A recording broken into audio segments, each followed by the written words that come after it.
Dans ce que nous vivons ensemble, il y a beaucoup de choses qui sont des choses un peu horizontales, on va dire, des choses qui sont du quotidien, des choses qui sont de l'humain. Un peu comme cette messe, qui extérieurement, honnêtement, est un peu rafistolée. Tous les chauffages ne sont pas encore allumés. Le chantre est encore quelque part dans les bus, dans les trams, on ne sait pas trop. Voilà, j'ai pas pu choisir les lecteurs, il a fallu le faire au dernier moment en faisant des grimaces. C'est toi là-bas, c'est toi là-bas. Voilà, puis on arrive à se comprendre. Ça, c'est de l'humain.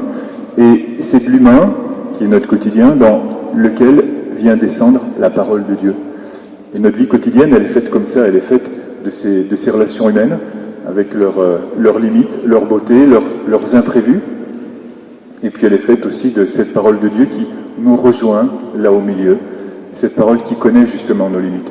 C'est un petit peu pour ça aussi que j'aime bien venir vous causer là au milieu, parce que je crois qu'on vit ce croisement entre ce que nous sommes au niveau humain et puis cette parole de Dieu qui nous rejoint pour dire qu'elle n'est pas loin, voilà, qu'elle est là au milieu de nous et puis qu'elle vient vraiment toucher nos cœurs.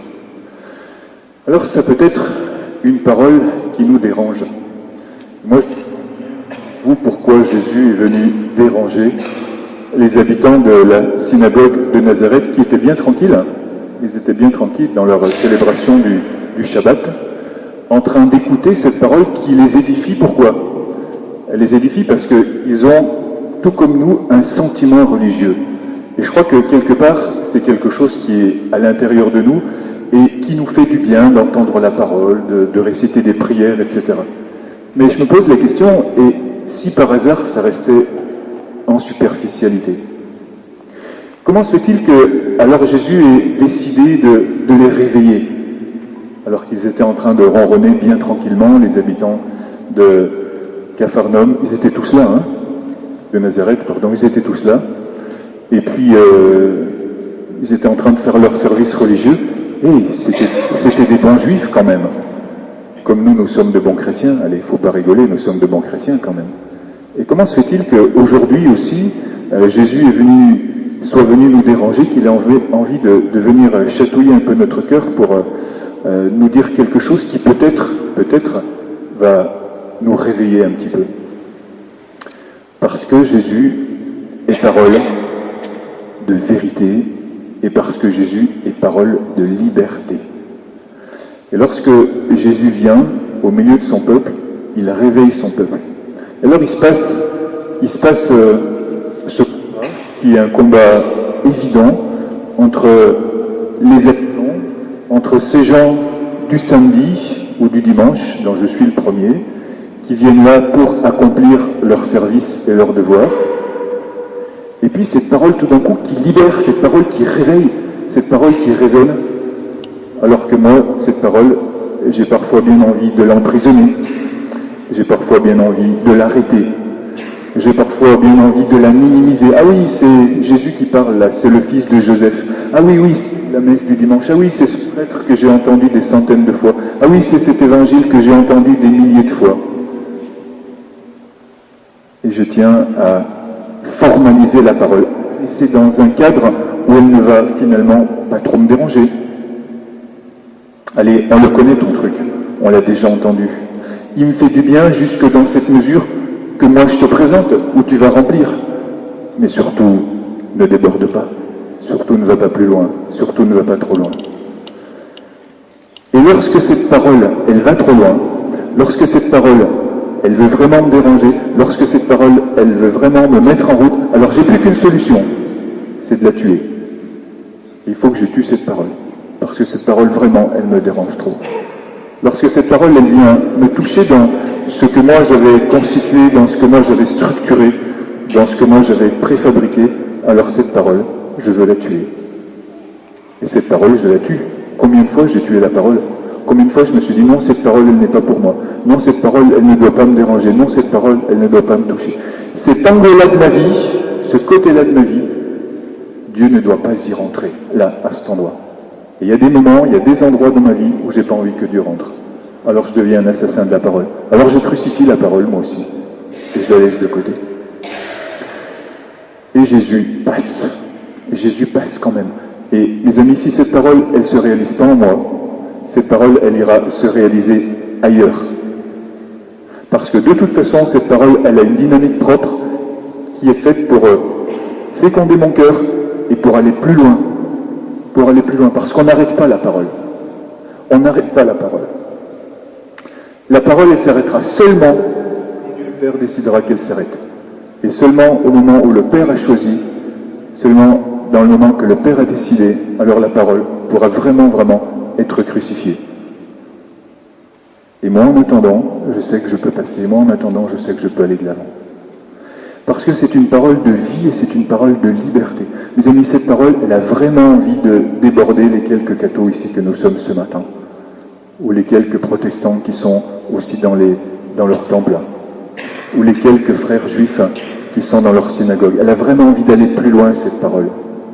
Ou même dans les mosquées, dans ce que nos frères musulmans ont pu percevoir eux aussi de la vérité, parce qu'on a aussi des choses à entendre, même si en Jésus-Christ nous avons la plénitude de la révélation.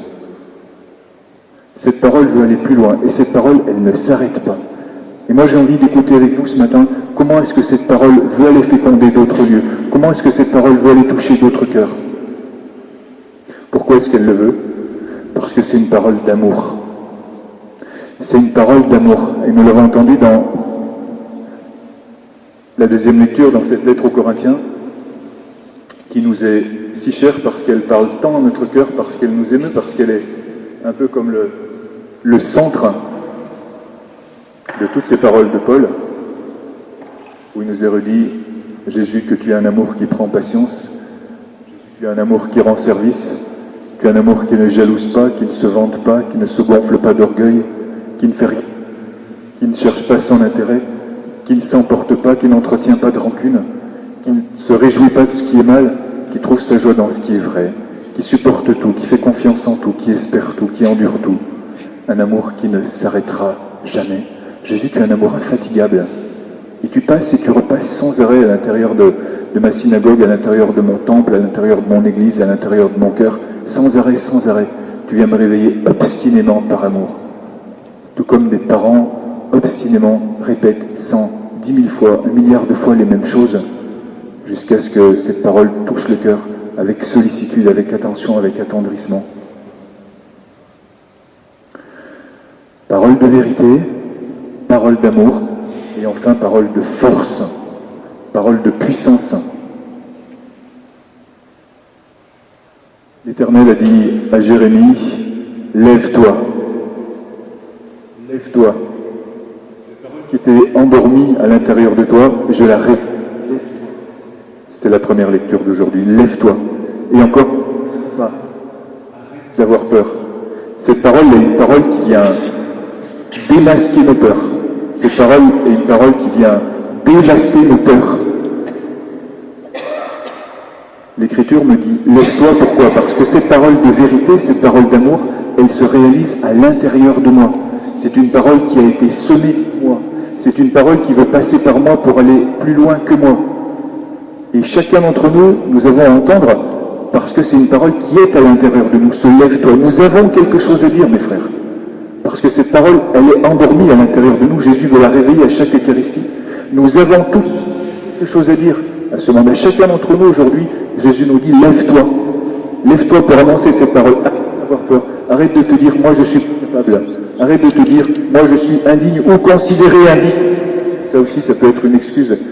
Arrête de te dire, moi je ne sais pas. Le Seigneur a mis en chacun d'entre nous la force, la puissance de son esprit pour que nous puissions annoncer, dire cette parole. N'aie pas peur, sinon c'est moi qui te ferai avoir peur. Ne crains pas, sinon c'est moi qui te ferai craindre. Alors ce matin, tout ensemble, Jésus, nous voulons écouter cette parole qui nous étonne, cette parole qui vient d'en haut et qui rejoint nos paroles horizontales. Nous te disons, reste avec nous Jésus, reste avec nous. Et tu vas rester avec nous, parole de vérité, parole de liberté, parole d'amour.